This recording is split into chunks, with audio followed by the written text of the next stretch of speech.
সেটা হলো যে accounting for stakeholder security, এটা নিয়ে একটু আলোচনা করব। তো এখানে আমি তোমাদেরকে বলে রাখি, সেটা হলো যে accounting for stakeholder security মানে যেটাকে আমরা নর্মালি ওনার সিকিউরিটি বলে থাকি, সেটা খুবই গুরুত্বপূর্ণ একটা বিষয়। বিশেষ করে ক্লাস 9 থেকে শুরু করে আমরা যারা অ্যাকাউন্টিংয়ে উচ্চতর ডিগ্রিতে পড়াশোনা করি, বিভিন্ন ক্ষেত্রেই এই অ্যাকাউন্টিং ফর স্টেক হোল্ডার সিকিউরিটিটা আছে। তো সেখানে আমরা এটা বিভিন্ন জায়গায় বিভিন্নভাবে করে থাকি। আমরা অনেক সময় জানি যে এক মালিকানা যে প্রতিষ্ঠান আছে, এক মালিকানা প্রতিষ্ঠানেরও আমরা একটা মালিকানা সত্ত্ব তৈরি করে থাকি ওনার সিকিউরিটি। সেটা হলো এক মালিকানা প্রতিষ্ঠানে, সেটা হলো মূলধন। এক মালিকানা প্রতিষ্ঠানে শুধু একজন মূলধন থাকে, একজনের মূলধন, সেটার সাথে সে মূলধনটা যোগ হয়।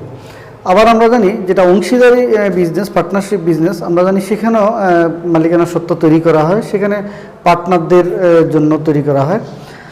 তো আমরা মূলত এখানে যে জিনিসটা করব সেটা হলো আমরা যৌথ মূলধনী কোম্পানি, যেটাকে জয়েন্ট স্টক কোম্পানি বলে বা যেটাকে কর্পোরেশন বলা হয়, সেইগুলারই আমরা মালিকানা সত্ত্ব করার চেষ্টা করব এবং ওইটাই নর্মালি এখানে করা হয়। তো জয়েন্ট স্টক কোম্পানি বা কর্পোরেশন বলতে আসলে আমরা কি বুঝি, সেটা হলো যে অ্যাকচুয়ালি মূলত আমরা যে বলে থাকি যে পাবলিক লিমিটেড এবং প্রাইভেট লিমিটেড কোম্পানি যদি সরকারি প্রতিষ্ঠান হয় এবং সেটা যদি শেয়ার সংখ্যা দ্বারা সীমাবদ্ধ হয়, কেমন, এবং 1994 সালের কোম্পানি আইন অনুযায়ী হয়, তাহলে সেটা যৌথ মূলধনী কোম্পানি এবং সেটা কর্পোরেট বা কোম্পানি বলে থাকি, আমরা কর্পোরেশন বলে থাকি। বাংলাদেশে সরকারের বিভিন্ন ধরনের প্রতিষ্ঠান আছে যেগুলোকে কর্পোরেশন বলে থাকে, আবার প্রাইভেট লিমিটেডও আছে, পাবলিক লিমিটেডও আছে। তো এগুলো নর্মালি শেয়ার দ্বারা সীমাবদ্ধ হয়। এখন প্রশ্ন হলো, যখন আমরা যৌথ মূলধনী কোম্পানি করব বা কোম্পানি স্টক হোল্ডার্স ইকুইটি করব, সেখানে প্রতিষ্ঠানের যে প্রফিটটা, সেই প্রফিটটা কোথায় যাবে?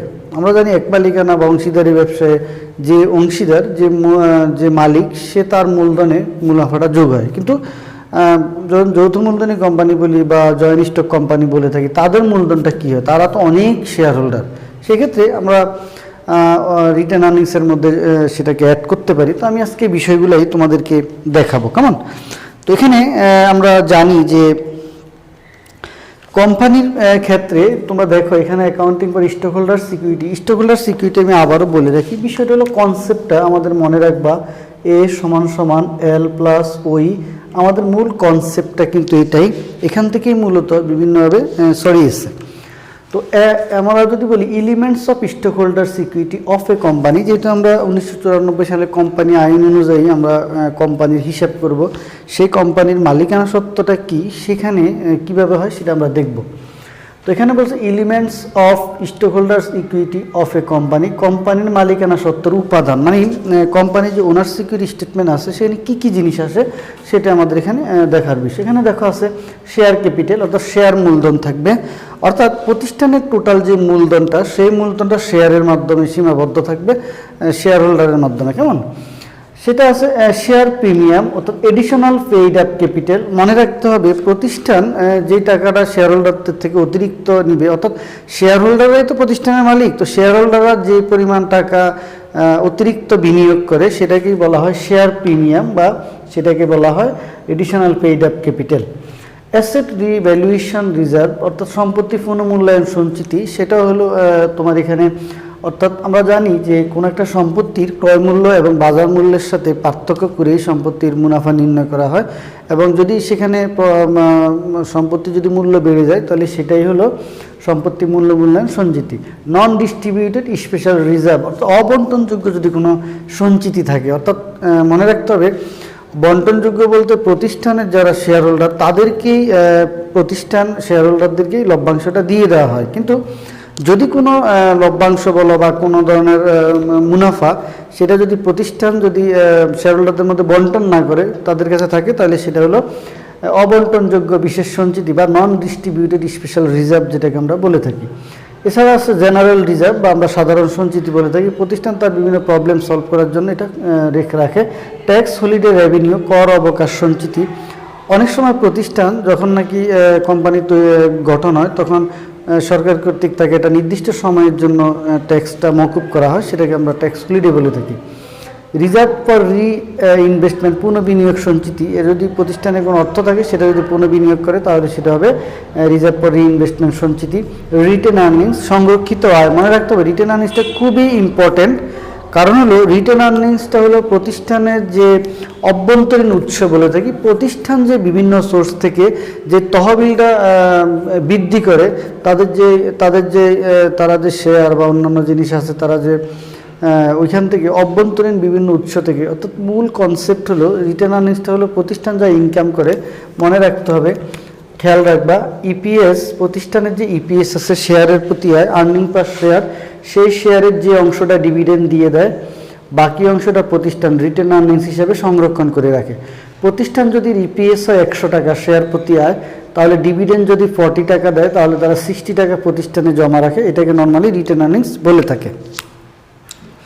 এই পর্যায়ে আমরা যে বিষয়টা দেখব সেটা হলো যে অ্যাকচুয়ালি এই এলিমেন্টস অফ স্টক হোল্ডার সিকিউরিটির মধ্যে কোন বিষয়টা গুরুত্বপূর্ণ। এখানে আমরা যে বিষয়টা করবো, বারবার আমরা পরিচিত হব ওই 3টা বিষয়ের উপর।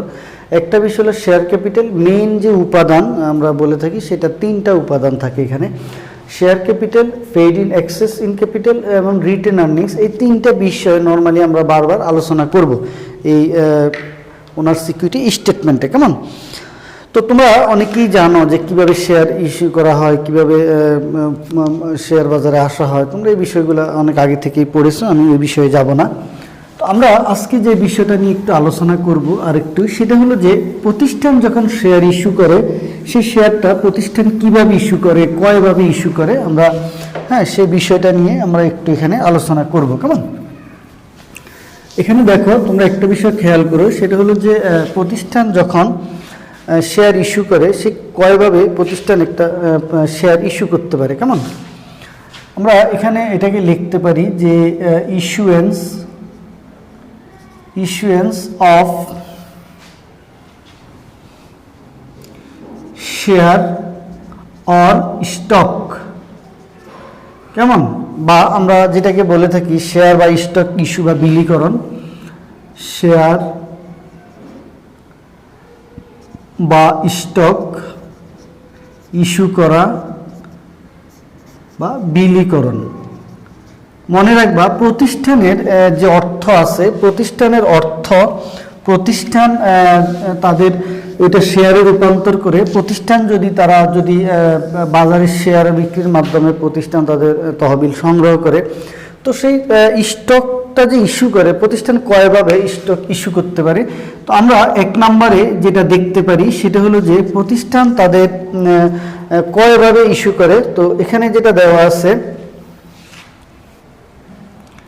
একটা হলো accounting for par value stock, accounting for par value stock, বা যেটাকে আমরা সমমূল্যে, অর্থাৎ পার ভ্যালু বলতে এখানে বলছে সমমূল্যে শেয়ার হিসাব রক্ষণ, অর্থাৎ সমমূল্যে শেয়ারটাকে হিসাব রক্ষণ করা হয় বা লিপিবদ্ধ করা হয়। এই গেল একটা। আমরা এখন চেষ্টা করব এই সম্পর্কে আমরা একটু ভালো করে জানতে, কিভাবে এটা করা হয় সেই বিষয়ে। কেমন? মনে রাখতে হবে যে আমরা অর্থাৎ প্রতিষ্ঠান অনেকভাবেই শেয়ার ইস্যু করতে পারে। প্রতিষ্ঠান নর্মালি যখন নাকি ফার ভ্যালু বলতে সমমূল্য বলতে কি বোঝানো হয়েছে সেটা আমরা একটি অঙ্কের মাধ্যমে আমরা এখন দেখব। আমরা যদি টাকা, কেমন? এটা হলো নর্মালি ধরো স্কয়ার লিমিটেডের একটি শেয়ার আছে, সেই শেয়ারটি তারা 50,000 শেয়ার তারা বাজারে ছাড়বে পার ভ্যালু, ফেস ভ্যালুতে। কেমন? তাদের ফেস ভ্যালু হলো 10 টাকা। মানে ফেস ভ্যালু জিনিসটা কি? ফেস ভ্যালু হলো শেয়ারের গায়ের মূল্য, অর্থাৎ যেই মূল্যে শেয়ারটা শেয়ার বাজারে আসে এবং যে মূল্যে শেয়ারটা তালিকাবদ্ধ হয় সেটাকে আমরা নর্মালি ফেস ভ্যালু বলে, বা লিখিত মূল্য। কেমন? এটা আমরা কয়ভাবে ইস্যু করা যায় দেখো। তাহলে 1 নম্বরে আমরা দিতে পারি ইস্যু এর টাকা 10 ফার ভ্যালু। ঠিক আছে? ইস্যু এর টাকা 10 ফার ভ্যালু, এটা আমরা এভাবেও দিতে পারি। কেমন? আমরা 2 নম্বরে দিতে পারি হলো ইস্যু এর টাকা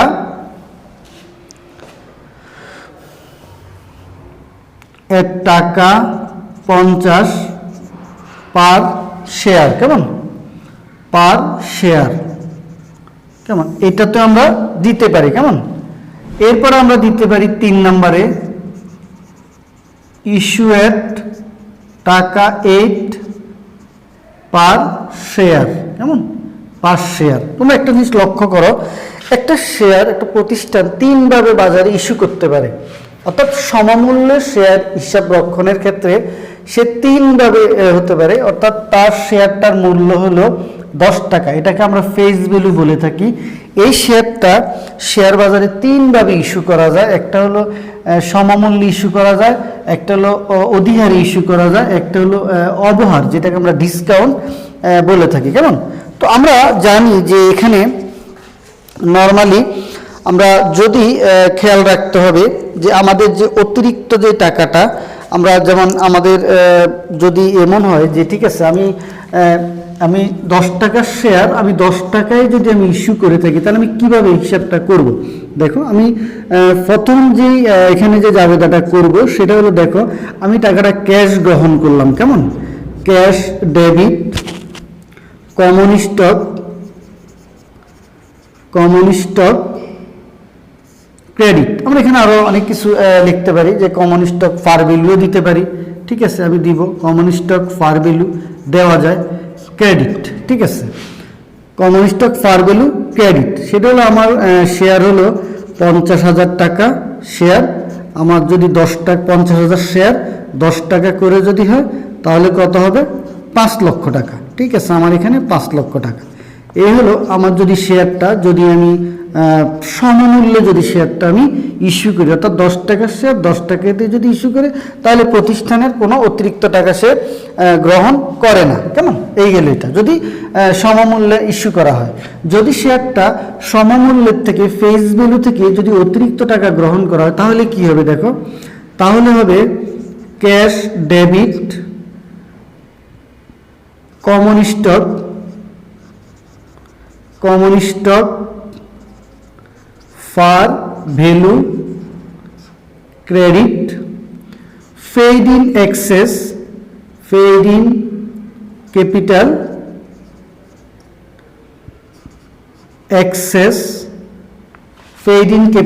এক্সেস অফ ফার ক্রেডিট।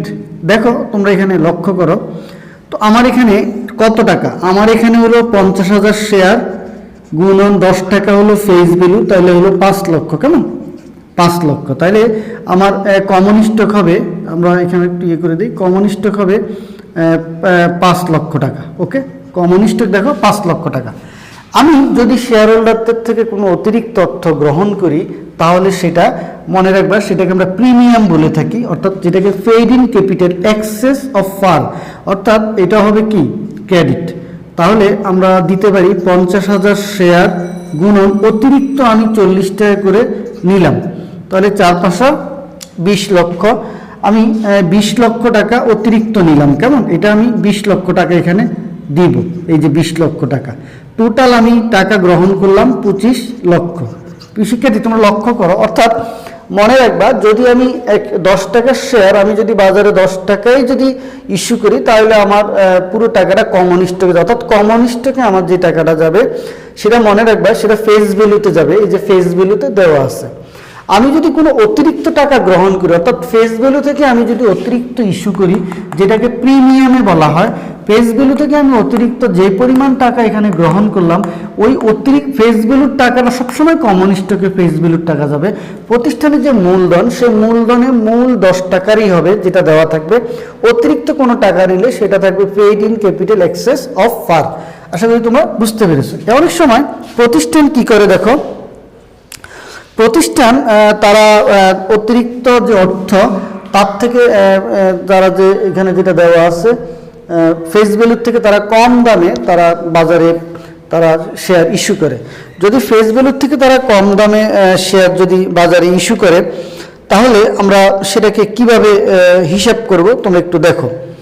তো তো এখানে আমরা জাবেদা আমাদের ওভাবেই হবে, তাহলে আমাদের এখানে হবে ক্যাশ ডেবিট। খেয়াল করো আমাদের এখানে দেওয়া আছে ক্যাশ ডেবিট, কেমন? আচ্ছা, ক্যাশ হবে ডেবিট। আমার এখানে হবে common stock of par, common stock of par হবে ক্রেডিট, কেমন? পেইড ইন ক্যাপিটাল হবে পেইড ইন ক্যাপিটাল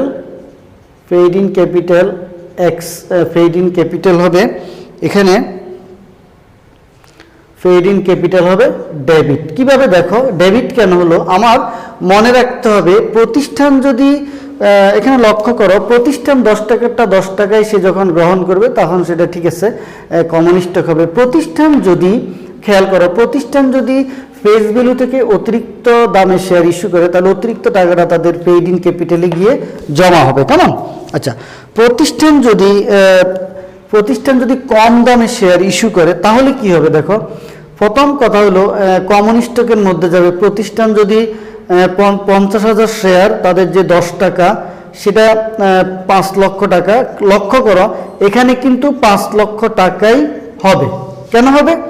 প্রতিষ্ঠান যদি কম দামে যদি শেয়ার যদি ইস্যু করে তাহলে শেয়ার হোল্ডারদেরকে প্রতিষ্ঠান সবসময় খেয়াল রাখতে হবে মূল ফেস ভ্যালুই দিবে, অর্থাৎ কম দামে যদি তারা শেয়ার ইস্যু করে তাহলে ফেস ভ্যালুতেই দিবে। অতিরিক্ত যদি তারা শেয়ার ইস্যু করে টাকা সংগ্রহ করে তাহলেও সেটা ফেস ভ্যালুতেই দিবে, অর্থাৎ ফেস ভ্যালু পাবে। প্রতিষ্ঠান যদি অতিরিক্ত টাকা গ্রহণ করে সেটা পেইড আপ ক্যাপিটালে গিয়ে জমা হবে। প্রতিষ্ঠান যদি কম দামে শেয়ার ইস্যু করে তাহলে অতিরিক্ত টাকাটা শেয়ার হোল্ডারদের কি দিবে? কোথার থেকে? পেইড ইন ক্যাপিটাল থেকে, কেমন? এখানে দেখো আমাদের এই যে 50,000 শেয়ার, সেটা 2 টাকা করে 1 লক্ষ টাকা, সেটা কোথার থেকে যাবে?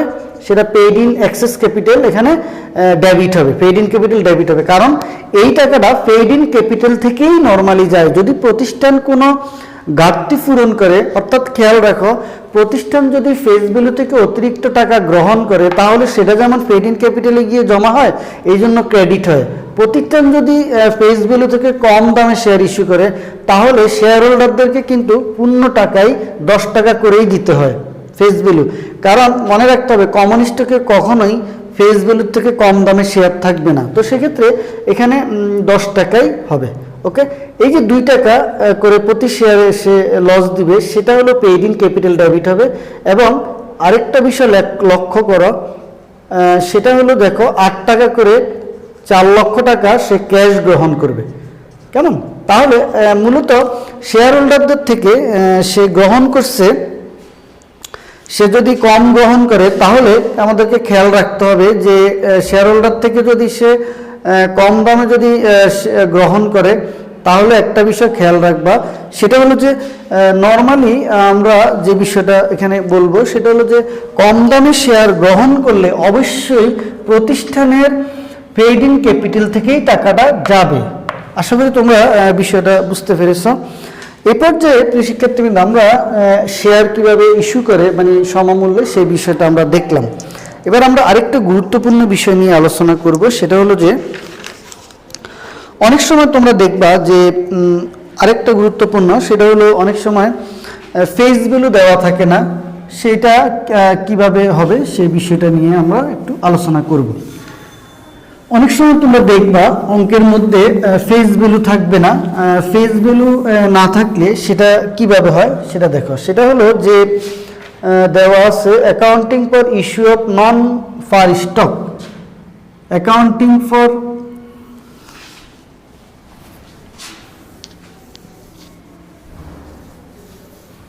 সেটাকে আমরা দিতে পারি accounting for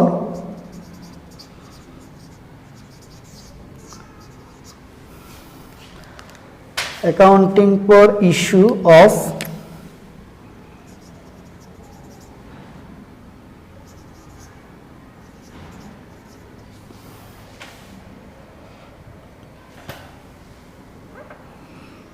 no par stock, যেটাকে বলা হয় বাংলায় যেটাকে বলা হয় সমমূল্যবিহীন শেয়ার। অনেক সময় তোমরা দেখবা যে অনেক সময় তোমরা দেখবা যে শেয়ারের মধ্যে ফেস ভ্যালু থাকে না, কেমন এরকম অঙ্ক তোমাদের বিভিন্ন সালে এই ধরনের অঙ্ক পরীক্ষা আসে। তো এই শেয়ারটা যখন যে সকল শেয়ার স্টকে গায়ে প্রতিটি শেয়ারের যখন ফেস ভ্যালু দেওয়া থাকবে না, তখন সেটাকে বলা হয় সমমূল্যবিহীন স্টক। এটা নর্মালি যুক্তরাষ্ট্রে এটার প্রচলন আছে, এটা আমাদের দেশে এটার প্রচলন নেই।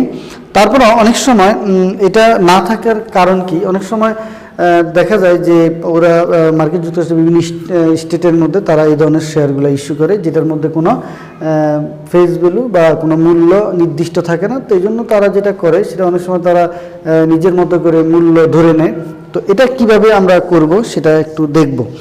তো আমরা একটা অঙ্ক এখানে আমরা করতে পারি, সেই অঙ্কটার মাধ্যমে আমরা সমাধান করব। তোমরা দেখো সেখানে দেওয়া আছে যে এক্স কোম্পানি ক্যাশ ডেবিট কেমন কমন স্টক ক্রেডিট, সেটা হলো যে 20,000 গুণন 15 সমান সমান হলো আমাদের এখানে আছে সেটা হলো 3 লক্ষ। কেমন 3 লক্ষ আমরা এখানে দিব 3 লক্ষ, ঠিক আছে 3 লক্ষ। অনেক সময় এই ধরনের শেয়ার আছে, অর্থাৎ এই শেয়ারটার মধ্যে স্পেসিফিকভাবে বলা নাই যে আমার ফেস ভ্যালু হলো 15 টাকা, 10 টাকা অতিরিক্ত টাকা এক্সেস নেওয়া হলো, বা এই ধরনের কোনো কথা বলা নাই, এবং এটা এখানে থাকবেও না। কেমন এছাড়া আরেক ধরনের আমাদের এখানে শেয়ার আছে, সেটা হলো যেটাকে আমরা স্টেট শেয়ার বা অন্যান্য বলে থাকি, যেমন স্টেট ভ্যালু অথবা নির্ধারিত মূল্য বলে থাকি। এরকম আমাদের এখানে এই ধরনের অঙ্ক তোমার আছে। তো আমরা এটা করব। এছাড়া আমরা আরেকটা গুরুত্বপূর্ণ বিষয় নিয়ে আলোচনা করব, সেটা হলো অনেক সময় মনে রাখতে হবে যে প্রতিষ্ঠান সবসময় যে শেয়ার ইস্যু করে তারা যে নগদ টাকা সংগ্রহ করে, বিষয়টা তা নয়।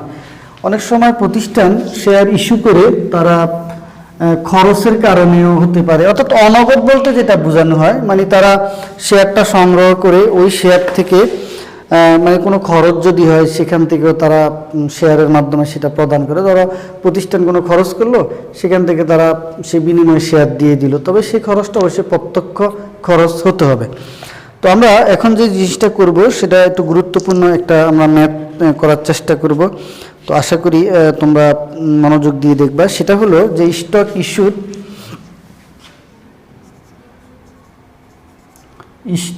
ইস্যুড নন ক্যাশ ট্রানজ্যাকশন, অর্থাৎ যেটাকে আমরা বলি অনগদ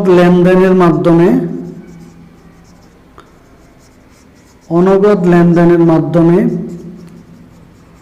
শেয়ার বিলি। কেমন অর্থাৎ অনেক সময় বিভিন্ন ধরনের খরচ হতে পারে, সেই খরচগুলা নর্মালি প্রতিষ্ঠান শেয়ারের মাধ্যমেই বিলি করে থাকে। কেমন যেমন আমরা যদি বলি রিডিলি যেটা দেওয়া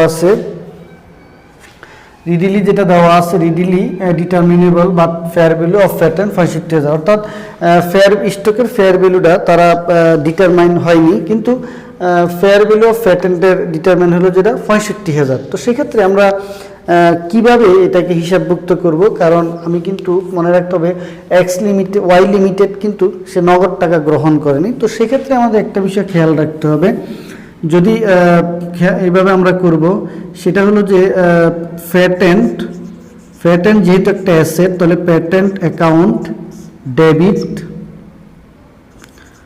কমন স্টক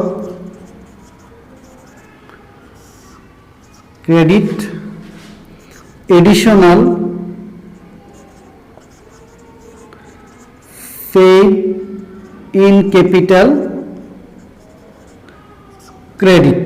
কেমন তো আমাদের এখানে একটা বিষয় লক্ষ্য রাখতে হবে যে যেহেতু এখানে 2000 শেয়ার 10 টাকা করে, তাহলে আমরা এখানে 20,000 টাকা আমরা কমন স্টকের মধ্যে দিব।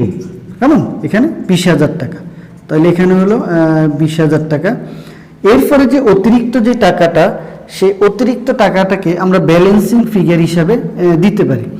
তাহলে কমন স্টকে যদি 20,000 হয় তাহলে এটাকে আমরা 45,000 টাকা এখানে দিব এবং আমি প্যাটেন্টের বাবদ 65,000 টাকা আমি এখানে দিতে পারি। দেখো এখানে মনে রাখতে হবে প্রতিষ্ঠান সবসময় ক্যাশ টাকার বিনিময়ে শেয়ার ইস্যু করে না, অনেক সময় বিভিন্ন ধরনের সম্পদের বিনিময় করতে পারে, হতে পারে এটা ল্যান্ড, কেমন হতে পারে এটা ল্যান্ড, তো ল্যান্ড হতে পারে, যে কোনো অ্যাসেট হতে পারে, ধরো বিল্ডিং হতে পারে, এগুলো হতে পারে, প্যাটেন্ট দিয়েও হতে পারে। তো এভাবেও প্রতিষ্ঠান অনেক সময় তারা মনে করো শেয়ার ইস্যু করে থাকে। এ পর্যায়ে আমরা দেখব যে অর্থাৎ এখানে একটা বিষয় হলো যে অতিরিক্ত বলতে যে বিষয়টা হয় যে যদি এখানে 10 টাকা না থেকে যদি 20 টাকা হতো তাহলে এটা হতো এখানে 40,000 হতো, এখানে 25,000 হতো, অর্থাৎ এডিশনাল পেইড ইন ক্যাপিটালটা ব্যালেন্সিং ফিগার। আমি আবারও বলছি প্রতিষ্ঠানের যে ফেস ভ্যালু যেটা, যেমন আমরা একটু আগে বললাম সমমূল্যহীন, তাহলে সেখানে আমরা additional paid in access capital দেখতে পাই নাই, কারণ আমার সেখানে তোমার শেয়ারের কোনো ফেস ভ্যালু নাই, সেখানে একটা অ্যামাউন্ট ধরে শেয়ারটা ইস্যু করা হয়েছে। এখানে হলো যে ফেস ভ্যালু আছে, এই জন্য আমরা এটা দিয়ে এটা করলাম। তো আমরা এই পর্যায়ে যে বিষয়টা নিয়ে আলোচনা করব সেটা গুরুত্বপূর্ণ বিষয়। অনেক সময় তোমরা দেখবা যে খরচের বিনিময়েও প্রতিষ্ঠান শেয়ার ইস্যু করে থাকে, খরচের বিনিময়েও প্রতিষ্ঠান শেয়ার ইস্যু করে থাকে, যেমন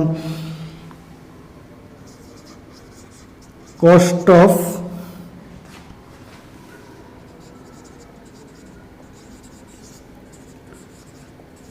অফ ইস্যুইং স্টক, অর্থাৎ খরচের বিনিময়েও প্রতিষ্ঠান অনেক সময় শেয়ার ইস্যু করে থাকে।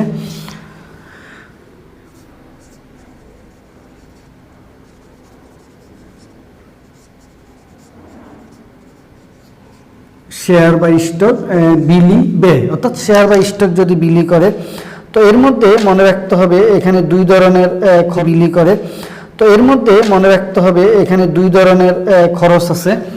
একটা হলো ডিরেক্ট এক্সপেন্স, আরেকটা হলো ইনডিরেক্ট এক্সপেন্স, কেমন? তো আমরা ডিরেক্ট এক্সপেন্সগুলোর মধ্যে আমরা যেটা এখানে দেখব সেটা হলো, দেখো ডিরেক্ট এক্সপেন্সেরগুলোর মধ্যে একটা হলো আন্ডাররাইটার,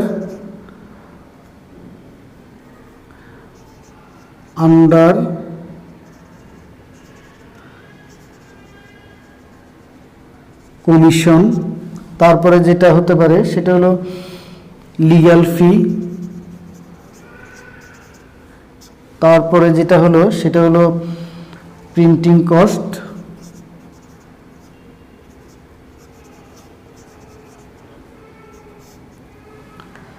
তারপরে হতে পারে ট্যাক্স, কেমন?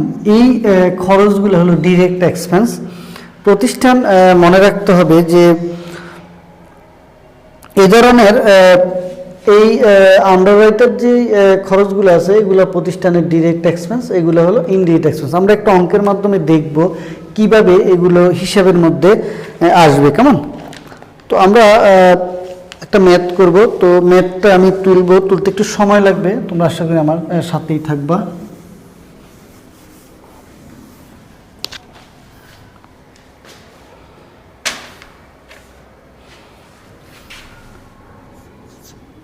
তোমরা দেখতে পাচ্ছ, তো সেখানে একটি গুরুত্বপূর্ণ বিষয় হলো যে দেখো এখানে বলছে Dallas company limited issued 15,000 share of common stock, টাকা 5 ফার ভ্যালু স্টক এট টাকা 1,40,000, the company incurred underwriter commission টাকা 5,000 with issue cost prepare journal entries, কেমন? তো এখানে এই কথা বলা আছে। তো এখানে মূলত যে বিষয়টা গুরুত্বপূর্ণ সেটা হলো যে অনেক সময় যেটা হয় সেটা হলো যে এই আন্ডাররাইটার যে কস্টটা, এই আন্ডাররাইটার কমিশনটা এটা হলো ডিরেক্ট কস্ট, কেমন? Direct cost.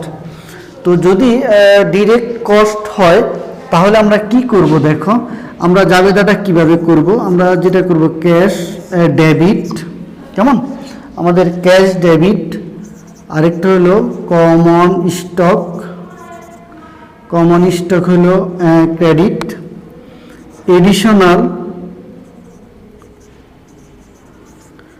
Paid in capital হলো ক্রেডিট।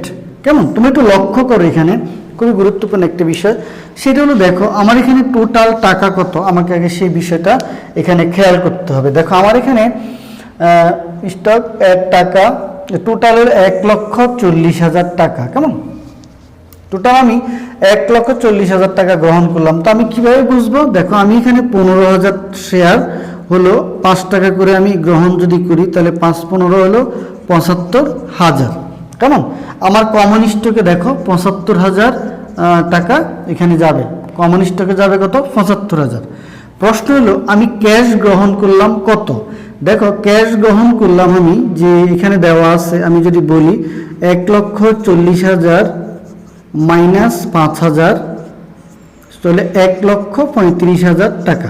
কেমন, তাহলে এই দুইটার যে ব্যালেন্সিং ফিগার এখানে যেটা দেওয়া আছে 60,000, সেটা হবে এখানে, এটা হলো ব্যালেন্সিং ফিগার। ব্যালেন্সিং ফিগার হবে এডিশনাল ক্যাপিটালে হবে, এডিশনাল ক্যাপিটাল সমান সমান 1,35,000 মাইনাস 75,000। কেমন, তাহলে হবে কত, 60,000। তোমরা একটু লক্ষ্য করো এখানে আমি কি বোঝাতে চেয়েছি, আমি এখানে যে বিষয়টা বোঝাতে চেয়েছি সেটা হলো যে প্রতিষ্ঠানের যে খরচটা আছে সেই খরচটা যদি প্রত্যক্ষ খরচ হয়, প্রত্যক্ষ খরচ, তাহলে প্রতিষ্ঠানের মূল যে ক্যাশ গ্রহণ করে সেখান থেকে এই টাকাটা কমে যাবে। কেমন, সেখান থেকে এই টাকাটা কমে যাবে। আশা করি তোমরা বুঝতে পেরেছ। তো অনেক সময় প্রতিষ্ঠানের যদি এমন হয় যে, এমনও হতে পারে যে প্রতিষ্ঠান মনে করো যে অন্যান্য খরচও হতে পারে। কেমন, তো আমি তোমাদের বুঝাতে পেরেছি যে যদি প্রতিষ্ঠানের যদি খরচটা যদি ডিরেক্ট কস্ট হয়, তাহলে প্রতিষ্ঠান কম টাকা গ্রহণ করবে ক্যাশ, এবং সেটা সরাসরি ক্যাশে গিয়ে এফেক্ট করবে। দেখো তোমরা ক্যাশটা এখানে কমে গেল। আর কমন স্টকে মনে রাখবা, সবসময় বারবার বলছি, কমন স্টকে সবসময় ফেস ভ্যালুর টাকাটা বসবে।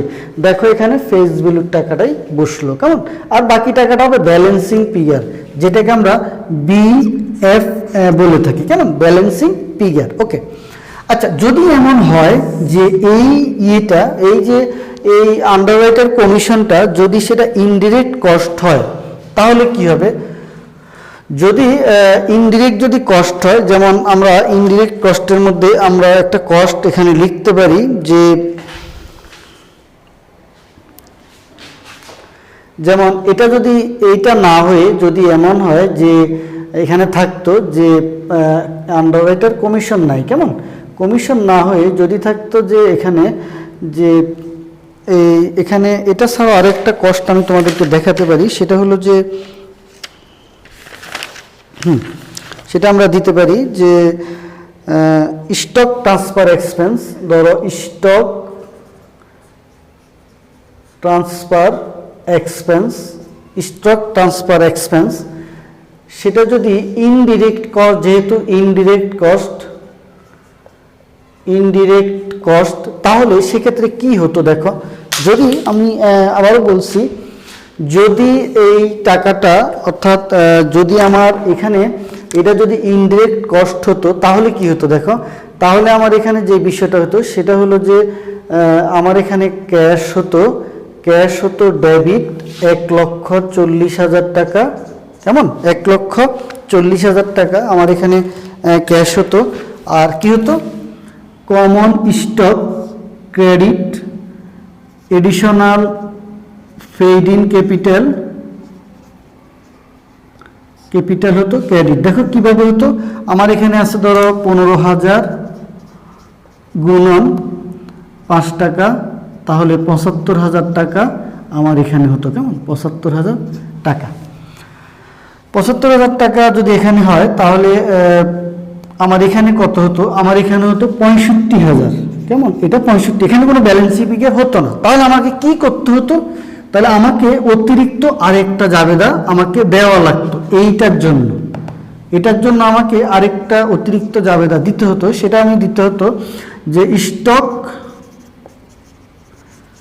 ট্রান্সফার এক্সপেন্স ডেবিট 5,000, এবং সেটা আমার কিভাবে যেত, সেটা আমি ক্যাশে যেত, ক্যাশ ক্রেডিট 5,000। আমি যেটা তোমাদেরকে বলতে চাচ্ছি সেটা হলো যদি এই খরচটা যদি ডিরেক্ট হয় তাহলে সরাসরি ক্যাশ থেকে কমবে, এই খরচটা যদি ইনডিরেক্ট হয় তাহলে সেটা ক্যাশ থেকে কমবে না, সেটা আলাদাভাবে যাবে। আশা করি তোমরা এ পর্যন্ত বুঝতে পেরেছো। তো আমি চেষ্টা করব তোমাদেরকে এর পরবর্তীতে ডিভিডেন্ড পলিসি যে আছে, এখানে যে ডিভিডেন্ড আছে সেই ডিভিডেন্ডের উপর একটা ক্লাস করতে, আশা করি তোমরা দেখবা।